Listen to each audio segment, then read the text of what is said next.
The following podcast was recorded on Wednesday, July 31st, 2024, featuring Jim Bianco of Bianco Research. To hear the podcast in real time, you can sign up for a free trial at arborresearch.com or biancoresearch.com, or by emailing Gus Handler directly at gus.handler@arborresearch.com.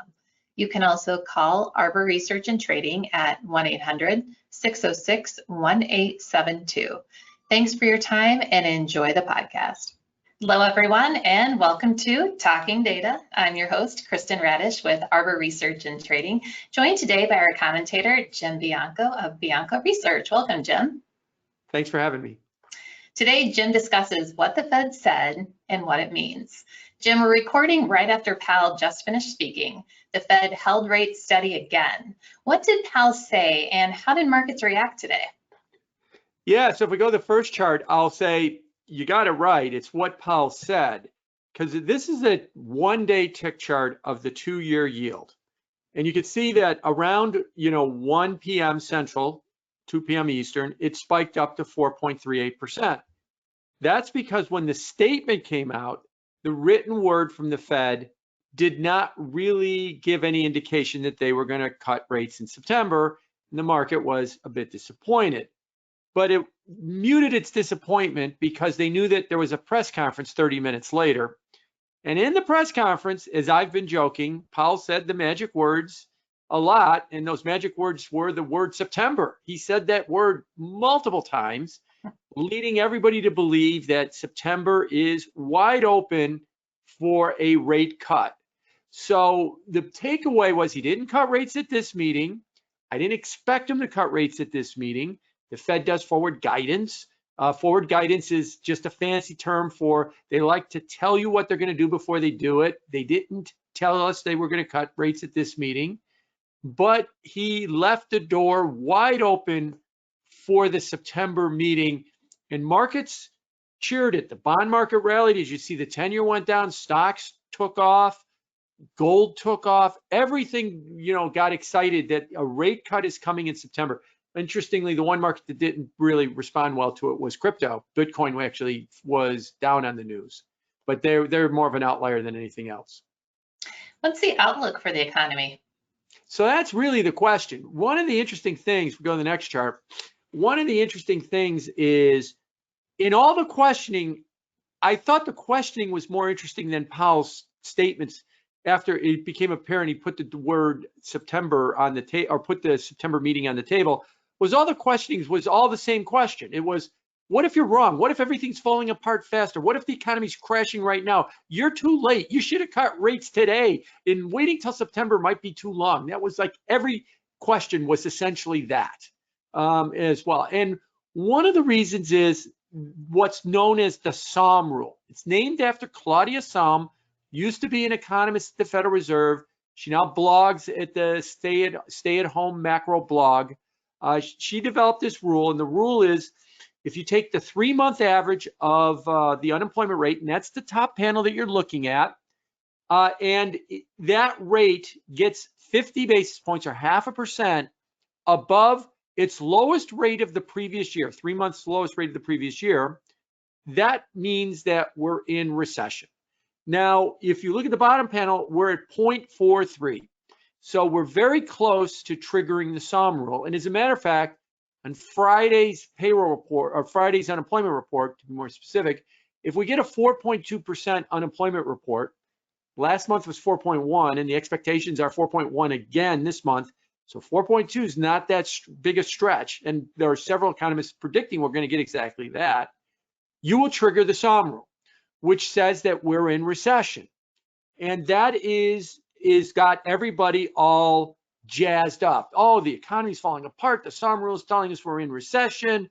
The Fed's got to be cutting rates. Why didn't they move in in July 31st today? That seems to be where everybody's going now. Now, I'll give you a flip side to the Sahm rule, and that is the stock market. The stock market made an all-time high on July 14th, Bastille Day. And the stock markets, in the history of the US stock market, it has never made an all-time high in the month of a recession. So if the Sahm rule triggers a recession for July, the stock market's saying there isn't a recession for July. And we all remember the yield curve, which was telling us that we were going to have a recession 2 years ago, and that really didn't pan out. Now, last thing I'll say about the Sahm rule, and I know this is kind of contentious, but what's been driving the unemployment rate higher is we've got 1 million more unemployed people than we had a year ago. But payrolls a year ago were growing at a 3-month basis of around 200,000. And now they're growing at a 3-month average rate of around 180,000. Okay, how does going from 200,000 to 180,000 get you 1 million more unemployed people? The answer is it doesn't. So what's happened is we've got more unemployed people than we had in the workforce a year ago. Where are they coming from? And the answer is, and this is the contentious part, migrants that are coming over the southwest border. Most of them are unemployed and they're coming into the country. And remember that the unemployment rate is calculated off of a survey and off of the population as measured by the Census Bureau.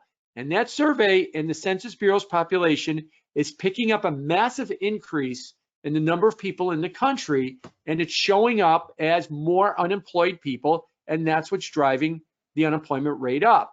Meaning, is the unemployment rate, which is what's got everybody worried that the economy's falling apart and the Fed must cut rates, if not today, definitely in September, is it really a measure of changing demographics in the country, or is it a measure of weakening labor? Because there aren't very many other indicators that are suggesting labor is weakening. The JOLTS report, I don't think was saying it. Initial claims are still low. The payroll report at 177,000 is still a decent number as well too. So it really comes down to maybe what it is that the unemployment rate is a measure of demographics. No less than Claudia Sahm herself has pointed this out, and it's gone as far to say that maybe the Sahm rule won't work this time because the underlying assumption was your demographics are stable. When you start churning your demographics by having millions of people added to your population every year, most of them being unemployed, then you wind up, questioning whether or not a rule like the Sahm rule will work. And the reason I bring that up is because for those who've been listening to me, I'm in the no landing camp. I'm in the camp that the economy's fine, the market, the economy's fine, the labor market's okay, and I'm more worried about that the inflation rate is not coming back. So if we go to the next chart is the monthly streak without a positive reading from the Conference Board's leading economic indicators, or LEI index. Now, let me point out the chart. For 28 straight months, over 2 years, the LEI has either been equal to the previous month or down. That is the biggest decline since they started calculating the LEI in 1960. Now, normally the LEI will, after about 6 or 8 negative quarters, will be in recession, the shaded areas. We're at 28 months right now. Not only we're not in recession, but if we go to the next slide, there's the negative 28 months on the top panel going down. The bottom panel is GDP. I see a lot of green bars on GDP. The last 7 bars are green, and most of those bars have been at least 2 to 2.5%, which is what's considered potential GDP. It's growth rate you would expect if no one is stimulating or restraining the economy, or higher. 5 of those 7 bars have been higher. So this indicator is flat out not working. Now, why is that important? Because the LEI is a way that people think about the economy. Why is everybody working themselves up into a lather? The Fed's got to cut rates. Why didn't they cut rates today? Everything's falling apart. Jay, you made a big mistake. Why didn't you cut rates today? Why do we hear them saying this over and over again? Because they think like the LEI. Because the LEI is where our understanding of the economy is. The LEI supposedly is telling us everything is falling apart, but actual GDP says it's not. And so this is really where the rub comes in. As I've argued for years on this podcast, 2020 was both a financial crisis and a recession, and a bad recession, 14% unemployment at its peak. It changed the economy. And change does not mean worse. And one of the things is the LEI was based on the pre-pandemic economy. The understanding of the pre-pandemic economy is not working post-pandemic. So everybody's looking at this economy, thinking it's falling apart, demanding that the Fed cut rates, and it's not. And this is where I get concerned. I am thinking that the economy's fine, the labor market's fine. If we add more stimulus to this economy, we are going to produce more inflation or the threat of more inflation. And that is going to be a big problem if we go forward from here. Now, Friday is going to be the payroll report. We're going to have a CPI number the week after that. We're going to have another payroll report in early September and a CPI report after that. We're going to have a whole flood of the normal monthly cycle of economic data between August and the first half of September. And it's interesting.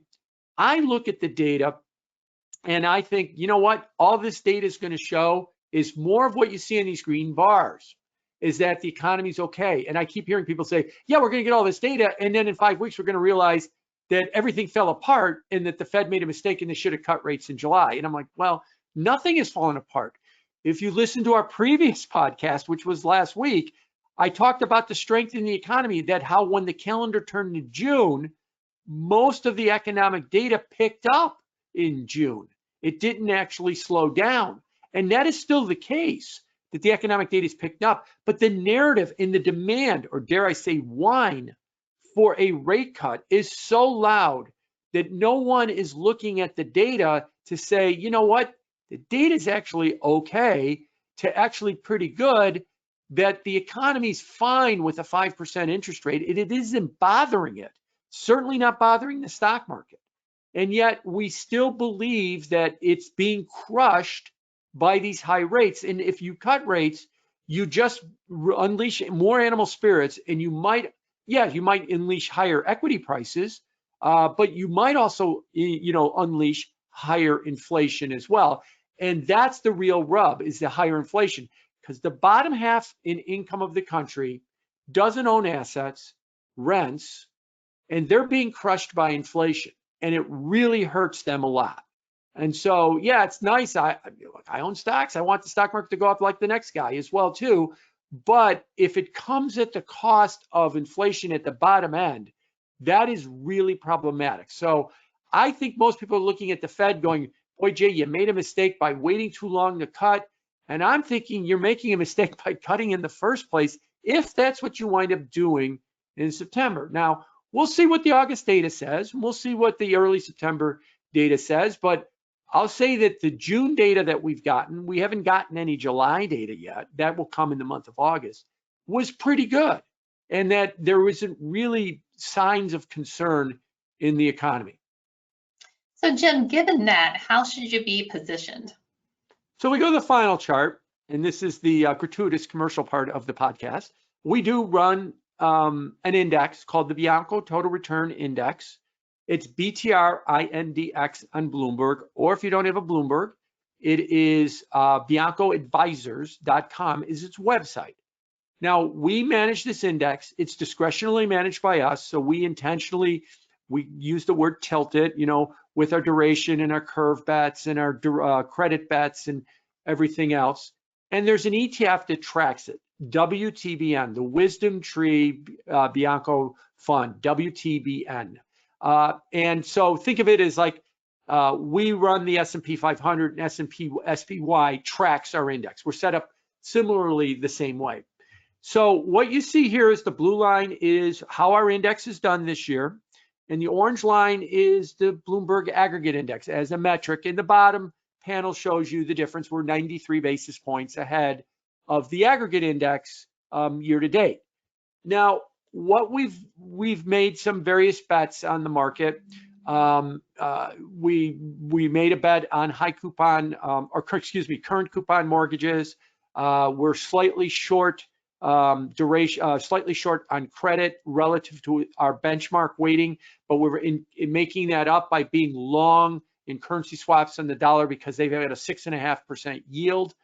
So we're long the dollar with a big fat yield. We have a position in 1 to 5 year TIPS securities of 5%, in the portfolio. We're neutral weight on mortgages.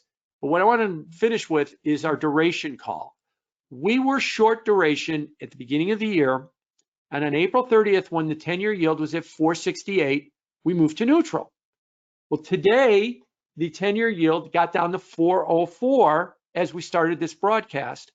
And we are tonight on the close moving to short duration again. I think the bond market's massively overbought. I think that this narrative that the economy's falling apart is too far in, that it's not as bad as we think it is. We're also got a position in 0 to 5 year tips, as I mentioned before, because we think that break evens are going to widen out, because those break evens are down to about 1.7%, whereas in the last 2 years they've averaged 3.